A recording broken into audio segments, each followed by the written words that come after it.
Thanksgiving, birds, and vintage paperbacks. Hi, happy Thanksgiving. Hi, I'm Gary Lovisi, and we're going to take a look at, for a Thanksgiving special, we're going to take a look at the birds that are on the logos and colophons of vintage paperbacks. Now, as far as I know, there's no turkey used as a logo for vintage paperbacks. But there are a lot of birds, or as we say in Brooklyn, there's a lot of boids.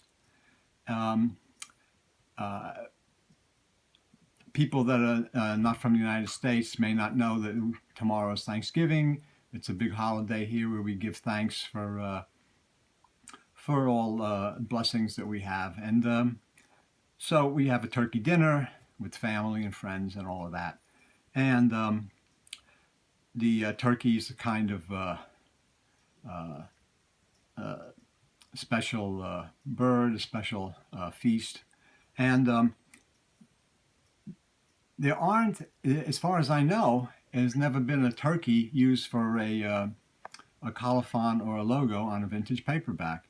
But there's been a lot of birds used as logos and for vintage paperbacks. And you can see here's a few, just a few of them. What I've done is taken a couple of examples, one or two examples of each, and I'm going to show them to you now. So we're going to go look through them. The first one is Penguin Books. Penguin Books was begun in around 1935 by Alan Lane. And this one is, this is number 157. It's a second printing from 1938, The Mysterious Dr. Fu Manchu. And there you see the famous penguin logo. Now, another penguin book is 214 from 1939, Many Cargoes by W.W. Jacobs, who wrote the Monkey's Paw, fantastic horror story. So you have Sax Rohmer and W.W. Jacobs in the Penguin series, but the penguins are a little bit different. And in a lot of the books on Penguin Books, you'll notice that the penguin is drawn differently.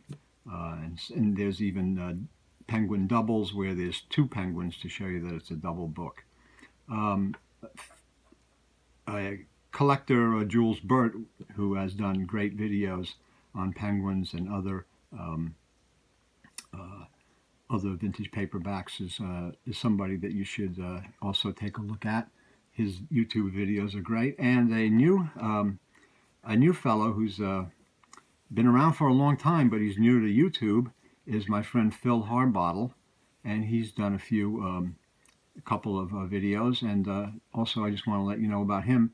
His, if you look under YouTube in the search, it's Discovering Science Fiction Novels, and you can find Phil Harbottle's videos on there. So that's two people that, by way of going off track here in my own video, but they're doing good stuff. So if you're looking for good stuff to look at, I hope you look at my videos and also theirs.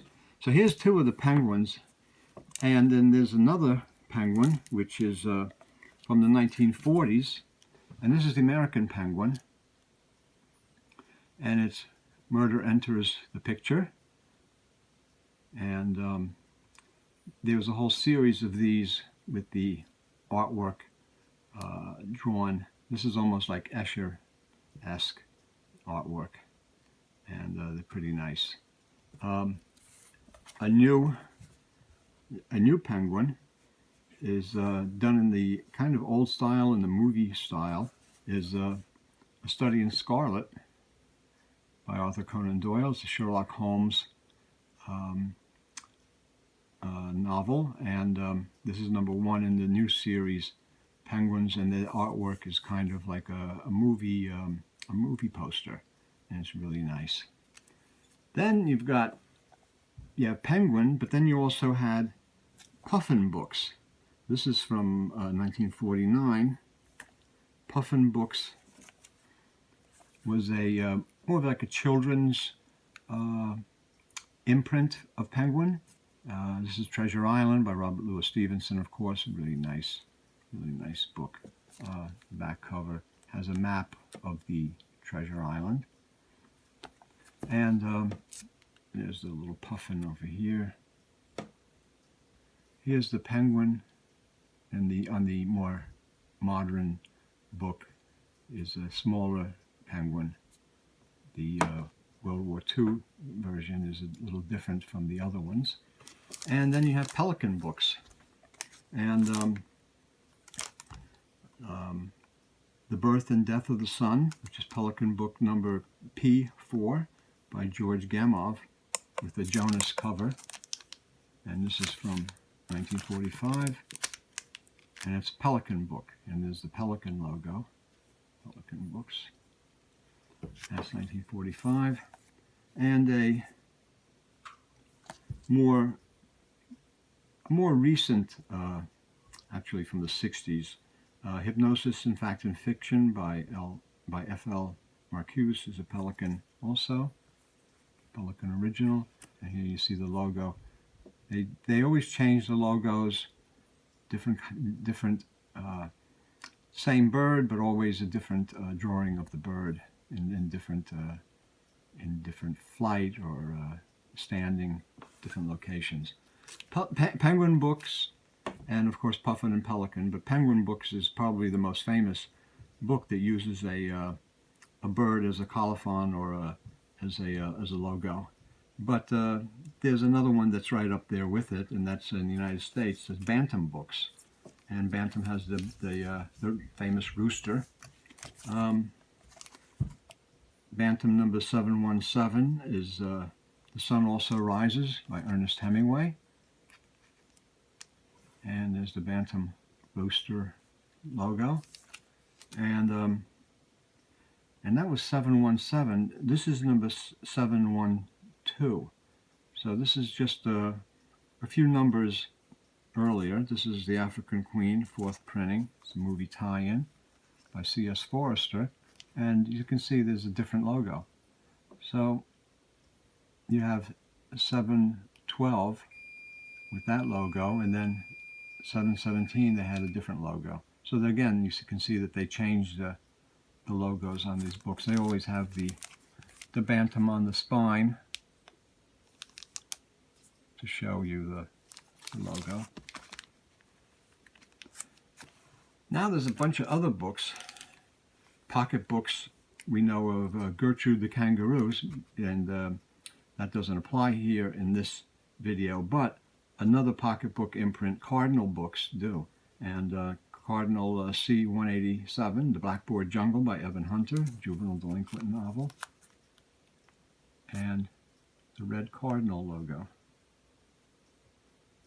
And cover art is by Clark Hollings. And another Cardinal book, number C4. Cover art by Al Schmidt. Cutlass Empire by F. Van Wyck Mason. Van Wyck Mason did a lot of historical novels. And the Cardinal series, while Cardinal books are actually pretty nice. They're really good to read. There's a lot of great historical novels in this series, but for some reason they're just not collected, and they don't have any, really not too many books other than maybe The Man with the Golden Arm that are key books or that are money books for collectors. But there's a lot of really nice books in the series to read if you want to read about pirates, if you want to read about historical, really good historical novels. The Cardinal series is a good bet. Handy books were from the 1940s. They started out as like almost digest size, and then got regular paperback size, small short size paperbacks. They were all numbered. Number 85 is The Great I Am by Lewis Graham. And Handy Books had a owl logo. They weren't called owl books, but they did have an owl logo. And The Restless Corpse, number 104, crime novel by Alan Pruitt, another handy book with the owl. There's a different owl, so you can see the logo changed. Always, different versions, different of these mascots or logos of bird images that are used for the books, and they're really very interesting, like how they evolve and change as the series goes on. I'm going to move these down, and we're going to look at some others. You're going to see some interesting things here, I hope. Eagle Books is another series. They were published by Popular Library. Eagle Book number 70 is Blow Out My Torch by James Howard, hard-boiled crime novel. And this is number EB70. And the Eagle Books has the, I guess that would be kind of like the, maybe a phoenix or a firebird kind of image, but it's an eagle. Popular Library Eagle Books. And then another example is Free Ride by James M. Fox, another hard-boiled crime novel. And here you have the Eagle logo, Eagle Books logo. So it says Popular Library, and then in there, in the Eagle, it has Eagle Books. So it's a little different, slightly different style of the logo. It's interesting how they changed them quite a bit. Canadian books, there's a lot of nice books published in Canada. One series that uses a bird as a logo is Crow Books, and in this one, Paid in Full by Harmon Bellamy, which is number 38, Crow Books. These are really particularly nice. I really like them. They're very hard to find in really nice condition, and they use the Crow logo. The back covers, they put other books on the books in the series. So that's Crow Books. In the UK, in England, Methuen, yeah, maybe that's how you pronounce it. Methuen Publishers was a very well-known outfit that started in 1899, and they also in the 1940s started late 1930s actually started a paperback series, the Sixpenny novels. There's at least 32 of them. This is number 22, and it's a very scarce, very desirable, very nice Tarzan at the Earth's Core, Edgar Rice Burroughs. And it has the, again, Methuen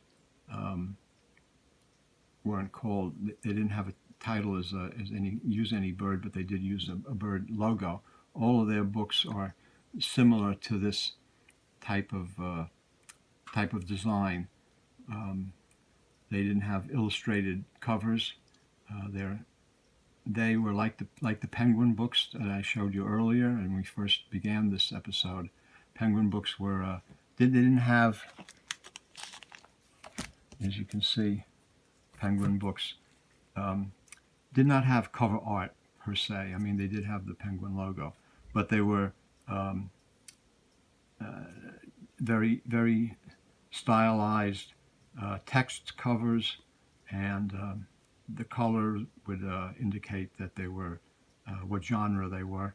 Green was for mystery and crime, but you can see that there's going to be quite a few books that we have coming up that are going to show you the influence of Penguin, how influential they were in paperback publishing. They started in 1935, and they were one of the first paperback publishers that came out of the major publishing houses in England, and they were very popular, very successful, and they were imitated by a lot of other publishers. So you can see the difference here. The illustrated artwork on the Canadian Crow book, which is really kind of copying the American style, American pulp, action-adventure illustrated cover style. And then the Methuen Edgar Rice Burroughs book, which is kind of very much imitated by the Penguin book in that style and design. So that's just something to take note of. As we continue, we're going to look at some other books. Albatross Books, Dyed in the Wool by Nigel Marsh. This is number 560 from 1947. And some of these books had dust jackets also. Some of the early Penguins had dust jackets. I believe some of the Methunes had dust jackets, as did some of the Albatross. And here's the Albatross logo. This is interesting because this has a postcard with it from the publisher to the Albatross in Paris, France. And Albatross was, they were published in France,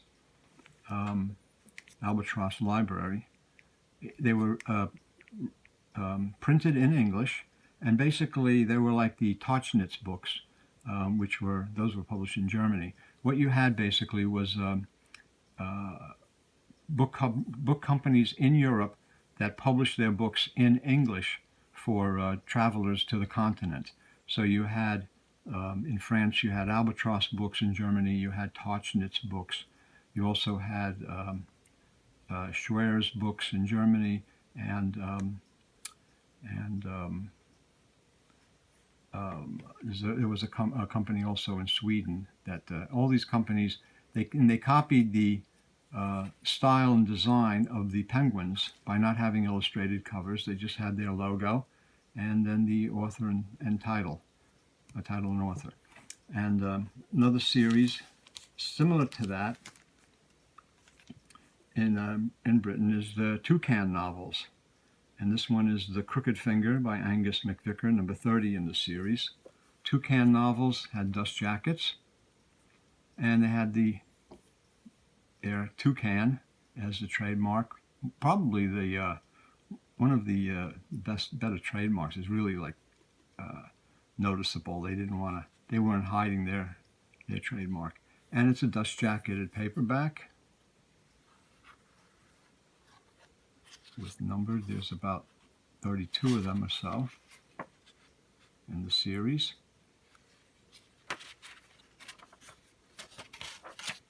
Very delicate. They were 6 shillings. Very nice. I really like these. I have a few of them. They're very scarce and very, very scarce in dust jacket. Another series of crime is the Jackdaw crime series, Louis Tracy, By Force of Circumstances. And this is number 8 in the Jackdaw series. Jackdaw is kind of like a crow.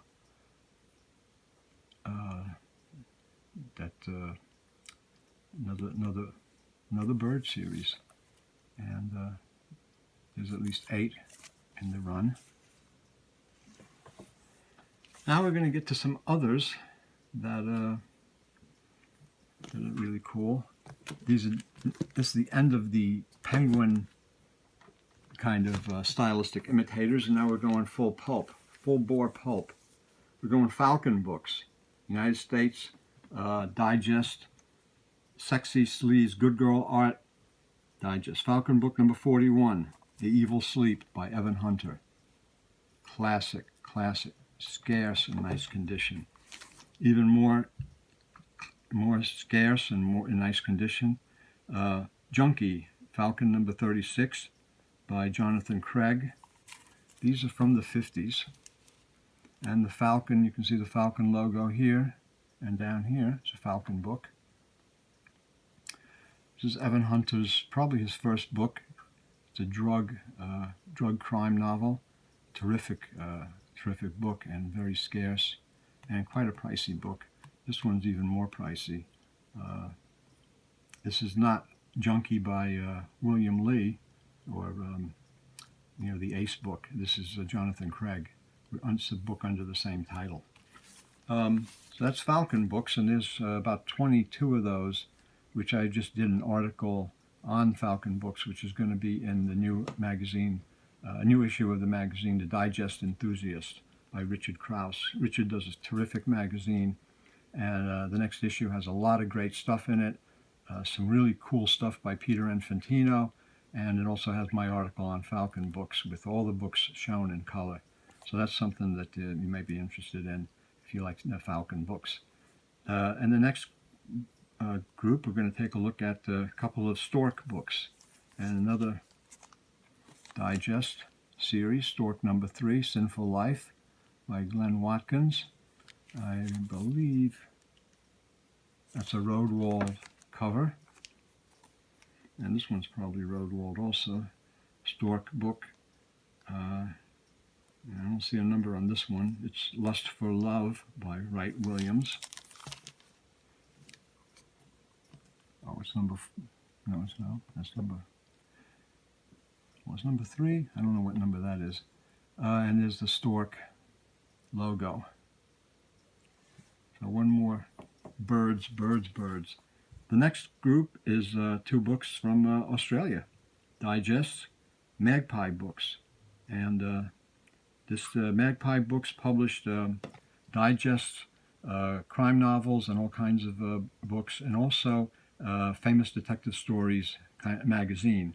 And there was a true crime magazine, true stories of famous crimes, and number 74, Magpie number 74, Blood in the Bagnio is the title story. And here's the Magpie Australian series, and this is famous detective stories. Was in the series. This is number 74 of the overall Magpie series. A lot of books that they published. And number 79, The Taste of Death. Again, Magpie series. It's number 79. Here's the Magpie. The back cover of Magpie. Prominent bird logo. Stork Books. Very prominent bird logo. Falcon Books.